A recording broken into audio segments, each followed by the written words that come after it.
Vem comigo, condutores e condutores, para mais uma aula de meio ambiente, aula de número 2, página 74. Não se esqueça, se inscreva no canal, dê seu like, comentários, pode comentar, dúvidas, pode colocar aqui nos comentários, tá bom?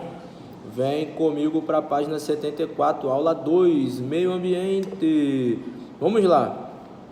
Na página 74, o livro está falando de poluição sonora. Poluição sonora. Então, no trânsito, no dia a dia, a gente vê essa poluição sonora. O sinal mal abre, as pessoas começam a buzinar, e a buzina para cá, e a buzina para lá. Nós também conseguimos identificar isso, essa poluição sonora, quando alguém abre a mala do carro com aquele som alto. Então, tudo isso, poluição sonora, a gente vê muito a poluição sonora no dia a dia do trânsito. Então, a poluição sonora pode cair na prova, é uma questão bem interessante para a prova. E vocês precisam entender como que o som é medido. O som ele é medido em decibéis, beleza? Então, preste atenção, o som é medido em decibéis. Agora, quantos decibéis gera transtorno para o ser humano? Isso não é só no trânsito, isso é de forma geral. Quantos decibéis já vai gerar ou gera transtorno para o ser humano? Então marquem aí a primeira coisa. Marquem aí, cadê o papel? Não, o papel já está aqui, o caderno, né? Cadê a caneta? Cadê a caneta? Marquem aí, ó. Essa letra vermelha, marquem aí. Ruídos acima de 90 decibéis podem causar danos à saúde de acordo com o tempo de exposição submetido. Beleza, galera? Então, ruídos acima de 90 decibéis podem causar danos à saúde. Então, isso é uma questão que pode cair na prova. Ruídos acima de 90 decibéis já vai gerar um transtorno para o ser humano, um trauma para o ser humano, isso é a primeira coisa. Eu disse que a poluição sonora, o som, na verdade, é medido em decibéis, e que acima de 90 decibéis gera transtorno. Agora, qual o nome do aparelho? Qual o nome do aparelho? Isso cai na prova, fiquem atentos. Qual o nome do aparelho que vai verificar a pressão sonora, vai medir a pressão sonora? Isso cai muito na prova, marquem aí, nesse quadrado amarelo está escrito o decibelímetro. Então, qual é o aparelho que vai verificar a pressão sonora? O decibelímetro, não esqueçam isso, marquem aí, o decibelímetro vai verificar, vai marcar, vai medir essa pressão sonora. Lembrando que 90 decibéis, acima de 90, gera transtorno. O livro ele dá dois exemplos, vamos lá. O primeiro exemplo é o artigo 227, o mau uso da buzina. Então, o mau uso da buzina é uma infração leve, está escrito aí. O Código de Trânsito vai dizer que a buzina precisa ser utilizada em toques breves para alertar sobre possíveis acidentes. Então, fora isso, é usar a buzina equivocadamente, de forma errada. Então, quando o sinal abre, as pessoas ficam buzinando, isso está errado. Toques breves, beleza? Outro exemplo bem interessante é o artigo 228. Olha o artigo 228. Usar no veículo equipamento com som em volume ou frequência que não sejam autorizados pelo CONTRAN.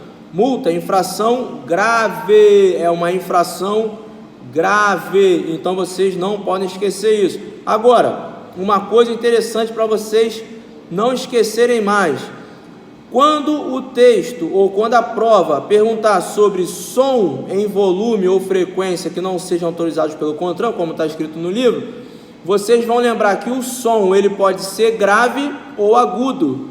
Então, na prova, o som em volume ou frequência que não sejam autorizados pelo CONTRAN é uma infração grave. Anotem essa dica aí, voltem o vídeo e anotem essa dica. O som do carro, usar no veículo equipamento com som em volume que esteja em desacordo com o CONTRAN, é uma infração grave. Outra coisa importante, e já passando para poluição do ar, olha aí, ó, lá no finalzinho da página 74, fumaça emitida pelos veículos. Então pode cair na prova. Branca 1, líquido do radiador. Branca 2, fluido de freio. Preta, a gente vê muito isso na rua, é o excesso de combustível. E a azulada pode ser gerada pela queima de óleo e lubrificante. Pega a sua caneta, pega. Não se esqueçam de se inscrever no canal vs.autoescola.rj. Escrevam aí, na azulada, possível problema no nível de óleo e cilindro do motor.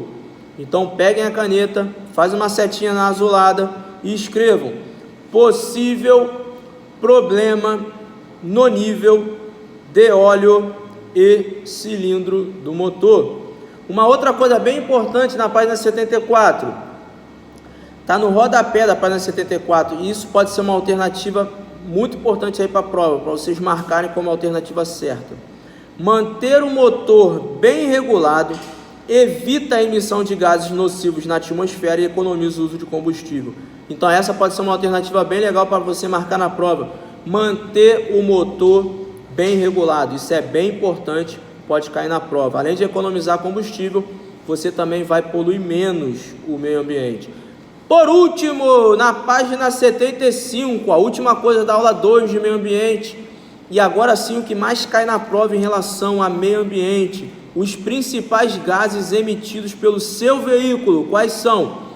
Então não importa se o seu carro é diesel, gasolina, etanol, que é álcool, ou GNV, não importa, o seu carro vai emitir gás carbônico e monóxido de carbono, beleza? Todos esses combustíveis vão emitir gás carbônico e monóxido de carbono. Só que o monóxido de carbono é o grande vilão da história. Então marquem aí no seu livro, marquem monóxido de carbono. Gás letal que mata por asfixia química, impedindo o oxigênio de chegar às células, ainda pior, não tem cor e não tem cheiro. Então esse monóxido de carbono em um ambiente fechado, ele vai começar a comer o oxigênio, e você precisa de oxigênio para respirar, e não vai ter mais oxigênio, porque o monóxido de carbono vai comer todo o oxigênio. Então é muito perigoso você manter um carro ligado em um ambiente fechado. Você vai desmaiar, e se continuar lá, pode vir a óbito. Então o monóxido de carbono é um gás letal, muito perigoso para o meio ambiente, também para a nossa vida. O que a gente pode fazer, ou o que os engenheiros fizeram para poder diminuir a emissão de monóxido de carbono? O que eles fizeram? Responde aí, o que eles fizeram? O catalisador. Marquem aí, ó, no livro, o catalisador, um equipamento obrigatório na fabricação de novos automóveis, tem a função de recombinar os gases para requeima, reduzindo a emissão de monóxido de carbono. No seu livro fica localizado o catalisador no sistema de escapamento. O que o catalisador faz? É uma espécie de filtro, não é um filtro, mas o catalisador ele vai recombinar a emissão de monóxido de carbono e vai liberar menos monóxido de carbono, então a poluição vai diminuir. Outro gás importante, os aldeídos, marquem aí, aldeídos, veículos movidos a etanol, etanol é álcool, beleza?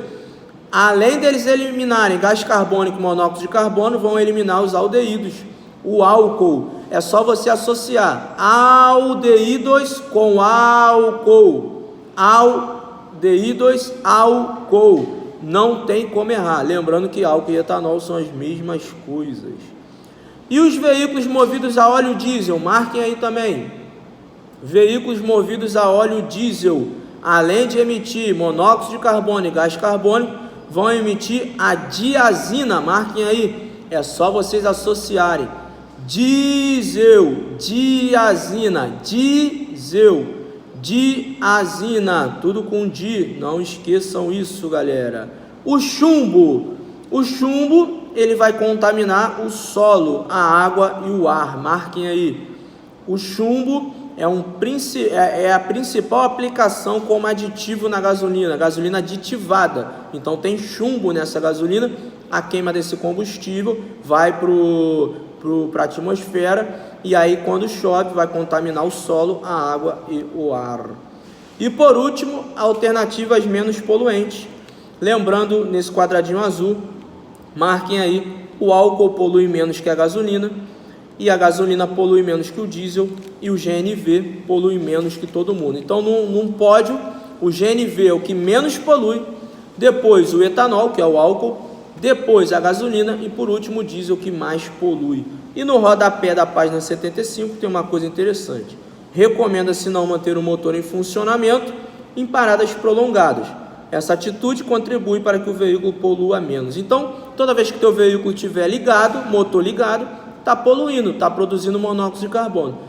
Então, em uma parada prolongada, você está esperando alguém descer lá do quarto andar, então você desliga o carro para você não poluir o meio ambiente. E já existem carros, já temos carros fabricados aí, que ele desliga quando está no engarrafamento, justamente por conta do meio ambiente. Então, se você gostou, dá um like, comenta, coloque suas dúvidas, siga o canal vs.autoescola RJ e vem comigo, condutores e condutoras, aula 2, meio ambiente.